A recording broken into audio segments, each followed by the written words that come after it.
சென்னை மற்றும் சேலத்தில் தலா ஒருவர் HMP வைரஸால் பாதிப்பு. இருவரும் நலமுடன் இருப்பதாக தமிழ்நாடு அரசு தகவல்.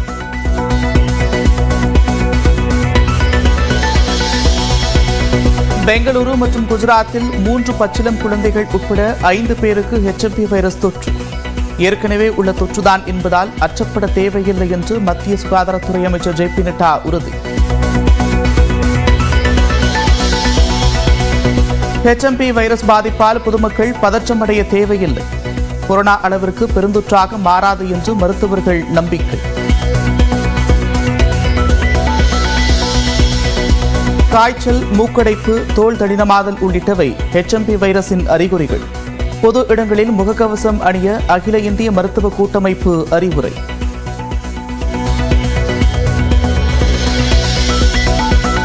சட்டப்பேரவையில் தனது உரையை முழுமையாக புறக்கணித்த ஆளுநர் RN ரவி தேசிய கீதம் பாட அனுமதிக்கவில்லை என்று குற்றம் சாட்டிய நிலையில் எமர்ஜென்சி காலத்தை நினைவூட்டுவதாகவும் விமர்சனம். மரபை மீறுவதையே ஆளுநர் வழக்கமாக கொண்டிருப்பதாக முதலமைச்சர் MK ஸ்டாலின் குற்றச்சாட்டு. கடமைகளை நிறைவேற்ற மனமில்லாதவர் ஏன் ஆளுநர் பதவியில் ஒட்டிக் கொண்டிருக்க வேண்டும் என்றும் கேள்வி.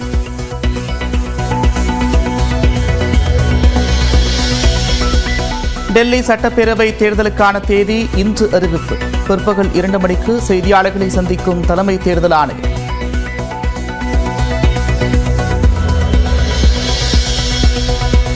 நேபாளம் திபெத் எல்லையில் சக்தி வாய்ந்த நிலநடுக்கம். டெல்லி, மேற்கு வங்கம், பீகாரிலும் உணரப்பட்ட நில அதிர்வால் குலுங்கிய கட்டடங்கள்.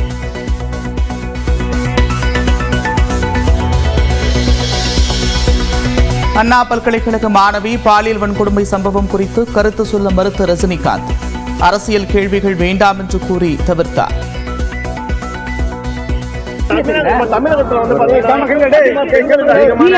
அரசியல் கேள்வி கேட்க வேண்டாம் ஆல்ரெடி சொல்லியிருக்கேன். ஓகே.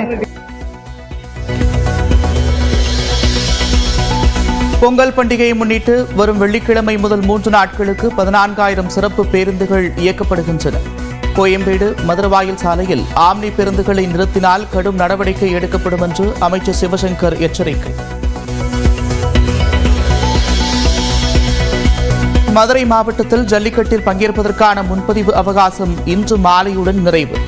ஆர்வத்துடன் விண்ணப்பிக்கும் வீரர்கள் மற்றும் காளைகளின் உரிமையாளர்கள்.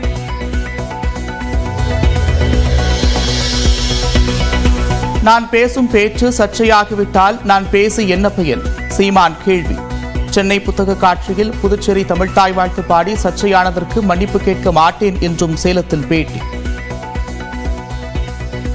நாம் ஏறி மேடையில பேசி இவ்வளவு பிரச்சனை கூட ஆகல, இந்த கண்டனம் கூட வரலைன்னா நான் எதுக்கு 1/2 நாள் செலவழிச்சிட்டு போய் மேடையில் ஏறி பேசணும்? கைத்தடி வச்சிருக்கனே தட்டி தட்டி நடக்கிறான். நான் துப்பாக்கி வச்சிருக்கிறேன், 2 குண்டாவது வெடிக்கணும், 2 தோட்டாவது வெடிக்கணும். இல்லைன்னா போய் எதுக்கு நம்ம அந்த நிகழ்ச்சியில கலந்துக்கணும்?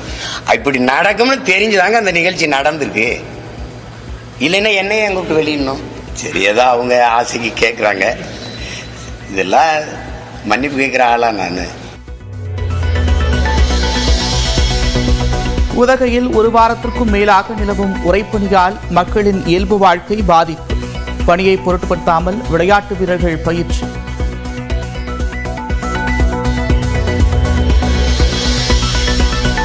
PSLV C-60 ராக்கெட்டின் S-4 இயந்திரத்தில் தாவரங்களை அனுப்பி வைக்க திட்டம். காராமணி விதைகள் துளிர்விட்டதாக இஸ்ரோ தகவல். சத்தீஸ்கரில் நக்சலைட்டுகள் நடத்திய தாக்குதலில் 8 ராணுவ வீரர்கள் உட்பட 9 பேர் உயிரிழப்பு. வீரமரணம் அடைந்தவர்களுக்கு குடியரசுத் தலைவர், உள்துறை அமைச்சர் உள்ளிட்டோர் இரங்கல். இந்தியாவுடன் மோதல் போக்கை கடைபிடித்து வந்த கனடா பிரதமர் ஜஸ்டின் ட்ரூடோ பதவி விலகல். கட்சிக்குள் அதிருப்தி எழுந்ததால் ராஜினாமா என்றும் விளக்கம். பாலைவன நாடான சவுதி அரேபியாவில் கொட்டி தீர்த்த மழை. வெள்ளக்காடான சாலைகளால் பொதுமக்கள் அவதி.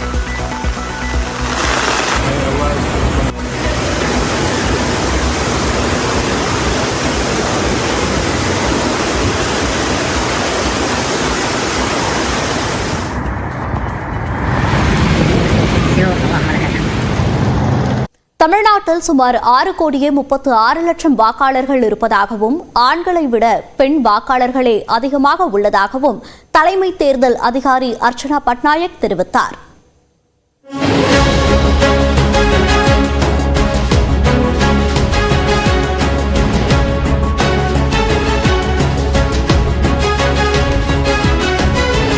வாக்காளர் பட்டியலில் பெயர் சேர்க்க, நீக்க, திருத்தங்கள் செய்ய கடந்த ஆண்டு அக்டோபர் 10ஆம் தேதி முதல் நவம்பர் 28ஆம் தேதி வரை விண்ணப்பங்கள் பெறப்பட்டன.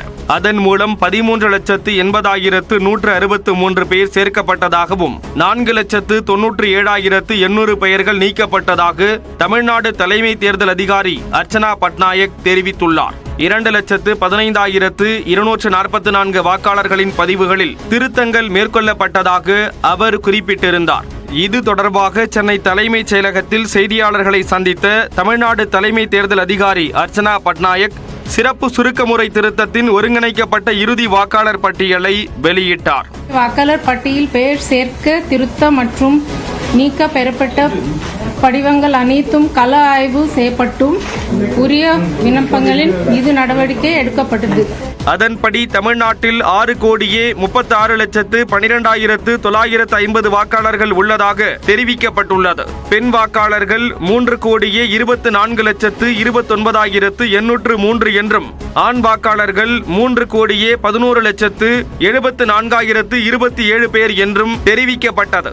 9,120 பேர் மூன்றாம் பாலினத்தவர் என்றும் பதிவு செய்யப்பட்டுள்ளது. தமிழ்நாடு முழுவதும் 4,78,007 வாக்காளர்கள் மாற்றுத்திறனாளிகள் என்றும் 3,740 பேர் வெளிநாடு வாழ் வாக்காளர்கள் என்றும் வரையறுக்கப்பட்டுள்ளனர். புதிய பட்டியலின்படி செங்கல்பட்டு மாவட்டம் சோழிங்கநல்லூர் சட்டமன்ற தொகுதி தமிழ்நாட்டிலேயே அதிக வாக்காளர்களை கொண்டுள்ளது. இத்தொகுதியில் மொத்தம் 6,90,958 வாக்காளர்கள் உள்ளனர்.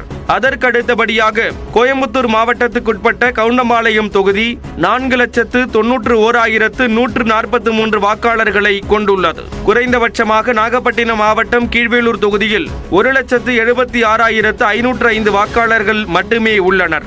அதைவிட சற்று அதிகமாக துறைமுகம் தொகுதியில் 1,78,980 வாக்காளர்கள் உள்ளனர்.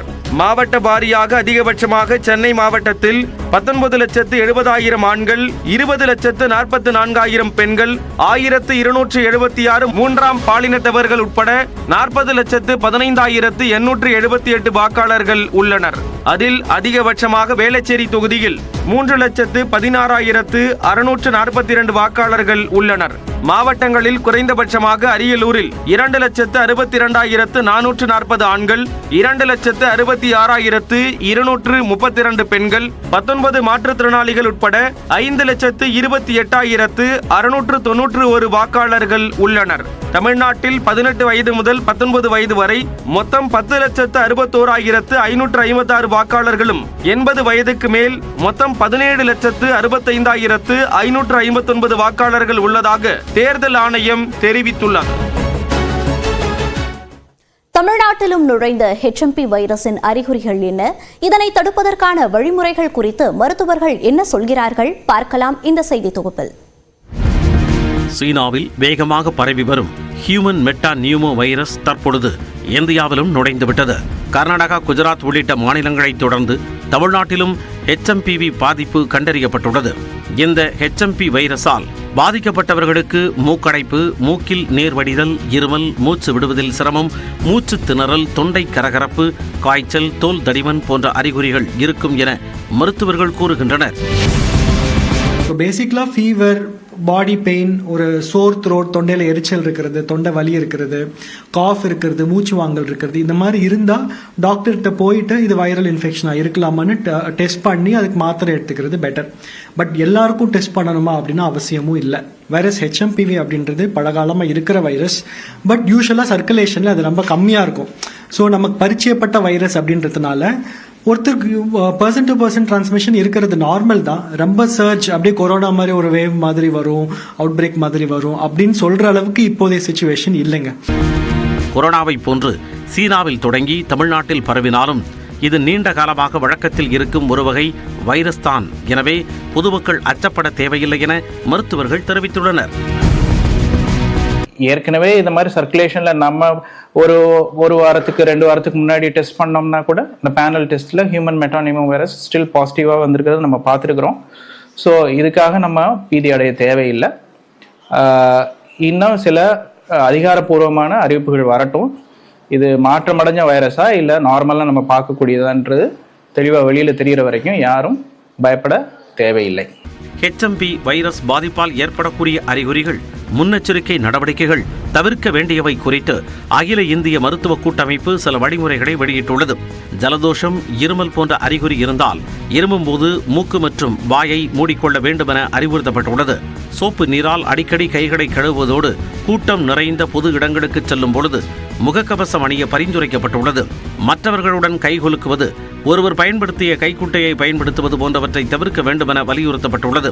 தனிநபர் கருவிகளை பிறருடன் பகிர்ந்து கொள்வதை தவிர்ப்பதோடு சுயமாக மருந்து எடுத்துக் கொள்ளாமல் மருத்துவரை அணுகி சிகிச்சை பெற்றுக் கொள்ள வேண்டும் என்றும் அகில இந்திய மருத்துவ கூட்டமைப்பு அறிவுறுத்தியுள்ளது.